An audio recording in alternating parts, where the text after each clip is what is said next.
ಮಧ್ಯಪ್ರದೇಶದ ಸತ್ನಾದಲ್ಲಿ ಬೆಚ್ಚಿ ಬೀಳಿಸೋ ಘಟನೆ. ಜೀವ ಉಳಿಸಬೇಕಿದ್ದ ಆಂಬ್ಯುಲೆನ್ಸ್ ವ್ಯಕ್ತಿಯೊಬ್ಬನ ಪಾಲಿಗೆ ಮೃತ್ಯುಕೂಪವಾಗಿ ಬದಲಾಗಿದೆ.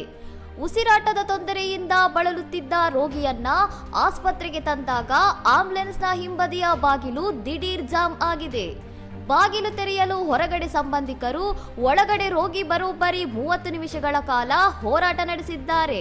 ಆದ್ರೆ ಬಾಗಿಲು ಮಾತ್ರ ಕದಲಲಿಲ್ಲ. ಸರಿಯಾದ ಸಮಯಕ್ಕೆ ಚಿಕಿತ್ಸೆ ಸಿಗದೆ ಗಾಳಿಗಾಗಿ ಒದ್ದಾಡಿ ಆಂಬ್ಯುಲೆನ್ಸ್ ಒಳಗಡೆಯೇ ಆ ವ್ಯಕ್ತಿ ಪ್ರಾಣ ಬಿಟ್ಟಿದ್ದಾರೆ. ಆಸ್ಪತ್ರೆ ಆವರಣದಲ್ಲೇ ನಡೆದ ಈ ದಾರುಣ ಸಾವು ಈಗ ಎಲ್ಲರ ಆಕ್ರೋಶಕ್ಕೆ ಕಾರಣವಾಗಿದೆ. ಆಸ್ಪತ್ರೆ ಸಿಬ್ಬಂದಿಯ ನಿರ್ಲಕ್ಷ್ಯವೇ ಈ ಸಾವಿಗೆ ಅಸಲಿ ಕಾರಣ ಅನ್ನೋ ಆರೋಪ ಕೇಳಿ ಬರ್ತಿದೆ. ಜೀವ ಉಳಿಸೋ ವಾಹನದ ಕಂಡೀಷನ್ ಹೀಗಿದ್ರೆ ಜನರ ಗತಿ ಏನು? ಇನ್ನಷ್ಟು ಸುದ್ದಿಗಳಿಗಾಗಿ ನೋಡ್ತಾ ಇರಿ ಸೌರಂ ಟಿವಿ.